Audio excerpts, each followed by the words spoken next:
Let's mic CM साहब। नमस्कार, let's mic CM साहब में आपका स्वागत है। मैं हूं राखी जैन। तेलंगाना के मुख्यमंत्री रेवंत रेड्डी ने आज हुडको के चेयरमैन से मुलाकात की और राज्य की विकास योजनाओं पर विस्तृत चर्चा की। मुख्यमंत्री ने मुलाकात के दौरान तेलंगाना राइजिंग 2047 विजन के तहत प्रस्तावित प्रमुख गेम चेंजर परियोजनाओं की रूपरेखा प्रस्तुत की। उन्होंने हुडको से राज्य सरकार की महत्वपूर्ण परियोजनाओं जैसे Bharat future city, Hyderabad metro rail विस्तार, रीजनल रिंग रोड और रेडियल रोड्स के लिए कम ब्याज दर पर ऋण उपलब्ध कराने का अनुरोध किया। बैठक में dry port, Bharat future city से चेन्नई तक बेंगलुरु और अमरावती मार्ग से जुड़ने वाली ग्रीनफील्ड सड़कों, बंदर पोर्ट तक ग्रीनफील्ड हाईवे और बुलेट ट्रेन परियोजना पर भी प्रगति की समीक्षा की। तमिलनाडु के मुख्यमंत्री एम.के. स्टालिन ने चक्रवात दितवाहा को लेकर उच्च स्तरीय समीक्षा बैठक की।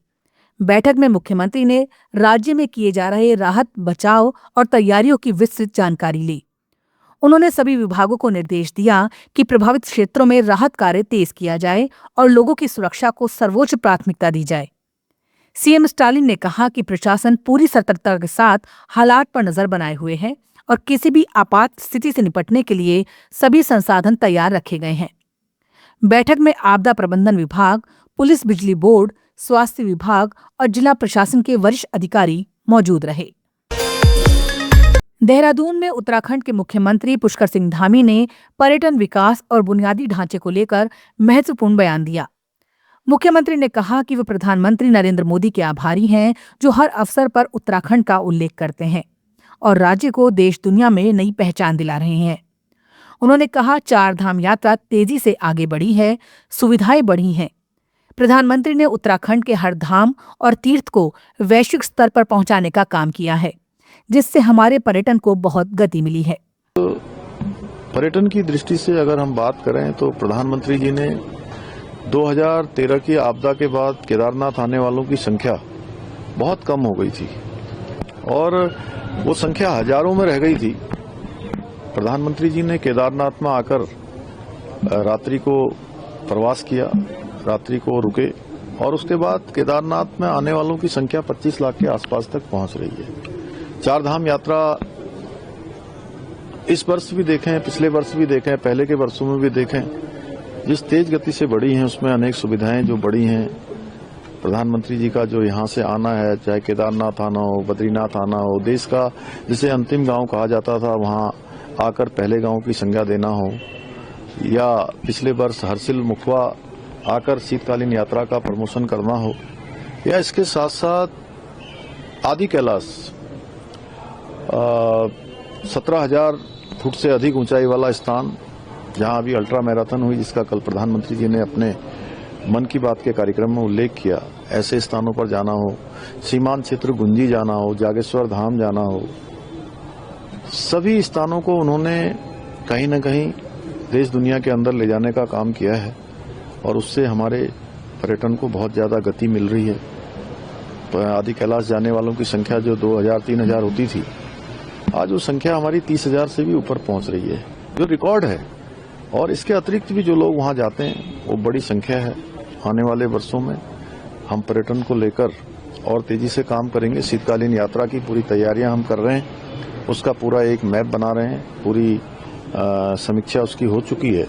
पर्यटन विभाग, अन्य विभाग मिलकर कि देश के सभी लोग हमारी शीतकालीन यात्रा में आए, शामिल हों, हम सबका स्वागत करेंगे। मैं प्रधानमंत्री जी का एक बार फिर से उत्तराखंड वासियों की तरफ से, अपनी तरफ से, सबकी तरफ से बहुत आभार व्यक्त करता हूं। सर, जो दिल्ली देहरादून एलिवेटेड रोड है, इसका कल रात से ट्रायल शुरू हो गया है। अब गाड़ियां इसमें चल रही हैं और जल्द ही प्रधानमंत्री इसका उद्घाटन कर सकते हैं। कितना बड़ा फायदा देखते हैं, क्योंकि एक तो पर्यटक उत्तराखंड में बढ़ेंगे और दूसरा आवाजाही जो है वो सुगम हो। निश्चित रूप से पर्यटन की दृष्टि से ये सड़क हमारे लिए बहुत महत्वपूर्ण है। देहरादून, हरिद्वार, ऋषिकेश, आसपास मसूरी, इन सभी क्षेत्रों में, धनोल्टी, इस क्षेत्रों में आने वाले जो हमारे पर्यटक हैं, तीर्थयात्री हैं, श्रद्धालु हैं, उन सभी के लिए बहुत फायदा इस सड़क के बन जाने से। समय की बहुत बचत होगी, जो दूरी है वो बहुत कम समय में पूरी हो पाएगी और पर्यटन की दृष्टि से भी लाभदायी है। जल्दी माननीय प्रधानमंत्री जी के हाथों उसका लोकार्पण हो जाएगा तो हम सब लोगों के लिए खुल जाएगी। हाँ, ये जरूर है कि उसके बाद हमारे यहाँ आने वालों की संख्या बढ़ जाएगी, तो उसका भी हमें प्रबंध करना है। असम के मुख्यमंत्री हिमंत बिस्वा शर्मा ने विपक्ष पर पलटवार करते हुए राज्य सरकार की जन कल्याण योजनाओं को लेकर बड़ा बयान दिया है। मुख्यमंत्री शर्मा ने कहा, विपक्ष भले ही हमारी सशक्तिकरण योजनाओं को लॉलीपॉप कहकर खारिज करता हो, लेकिन जमीनी स्तर पर इन योजनाओं का असर बिल्कुल अलग और परिवर्तनकारी है।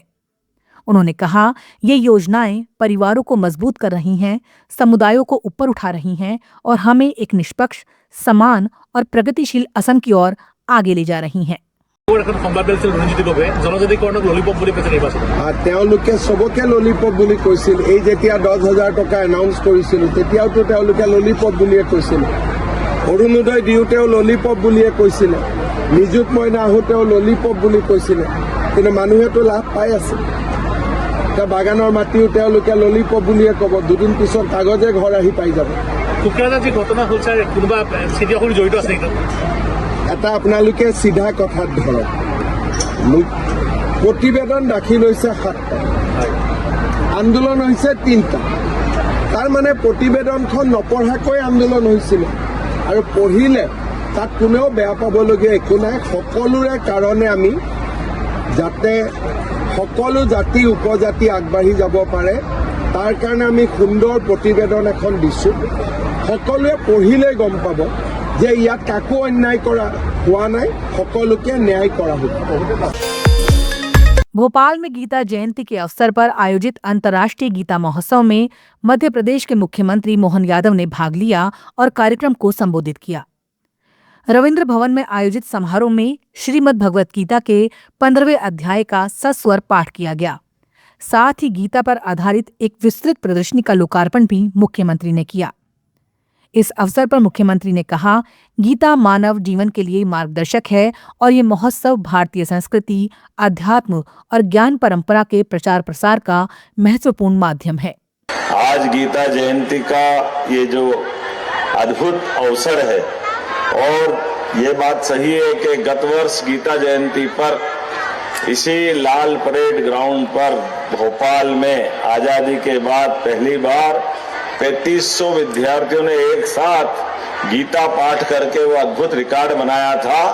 और आज 3 लाख पूरे प्रदेश के 55 जिलों में 10 संभाग में प्रत्येक विकास खंड स्तर पर ये पवित्र गीता के 15वें अध्याय का सस्वर पाठ करना, ये वाकई हमारे लिए इस भगवान की, खास करके मध्य प्रदेश के साथ भगवान कृष्ण ने कंस को मारने के बाद जो पराक्रम किया, लेकिन शिक्षा की प्राधान्यता रखी। 5000 साल पहले भी हमारा समाज इस बात को लेके चलता है कि विद्यार्थी अपने विद्याध्ययन काल के बाद सच में वो अपना जीवन पूरा करता है। जन्म से उसकी जीवन की जो शिक्षा की जो अधूरापन है, वो गुरुकुल, स्कूल, विश्वविद्यालय में आकर के वो परिपूर्ण होता। दिल्ली की मुख्यमंत्री रेखा गुप्ता ने आज इंडियन पिकलबॉल लीग सीजन 1 का उद्घाटन किया और इस उभरते खेल को लेकर उत्साह व्यक्त किया। कार्यक्रम को संबोधित करते हुए मुख्यमंत्री ने कहा, भारत हमेशा से खेल प्रेमी देश रहा है और आज हर युवा नए खेलों को अपनाना चाहता है। पिकलबॉल अब हमारे स्पोर्ट्स इकोसिस्टम का नया हिस्सा बन गया है। मैं इसके लिए सभी आयोजकों और खिलाड़ियों को बधाई देती हूँ। New event, new game for our country.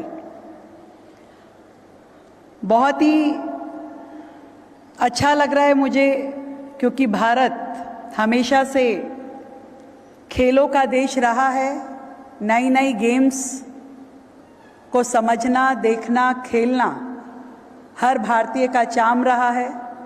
और जब से देश के प्रधानमंत्री आदरणीय नरेंद्र मोदी जी ने स्पोर्ट्स को भारत का कल्चर बनाया है, उसके बाद से तो हर भारतीय की ये इच्छा रहती है कि हर तरह के स्पोर्ट्स में वो लोग इंटरेस्ट लें और उसमें इन्वॉल्व हो। आज टाइम्स ग्रुप ने ना केवल लेट्स माइक सीएम साहब में फिलहाल इतना ही। देखते रहिए, सुनते रहिए लेट्स माइक नमस्कार।